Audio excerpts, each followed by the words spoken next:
Wezîrê Naxweyî Malezyayê Zahid Hamidî diyar kir ku li nêzî sînorê Taylandê 17 kampên veşartî û li nêzî van kampan jî gorên komî hatine dîtin. Hamidî got dibe ku ev kamp beriya niha bi 5 salan hatibe avakirin û nayê zanîn ku di van gorên komî de çend ceset hene.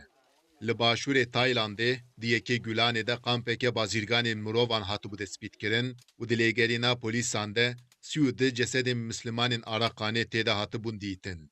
Komîseriya Penaberan ya Netewên Yekbûyî ragand ku li başûrê Rojhilatê Asyayê di keştiyan de ku hatine terkkirin penaberên mislimanên Arakanê û yên Bangladeşê hene û dewletên herêmê nêzî 4000 penaber xilas kirine.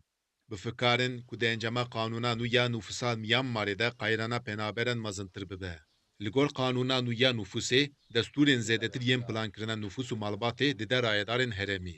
Rêxistinên mafên mirovan diyar dikin ku ev qanûn ji bo mislimanên Arakanê hatine amadekirin.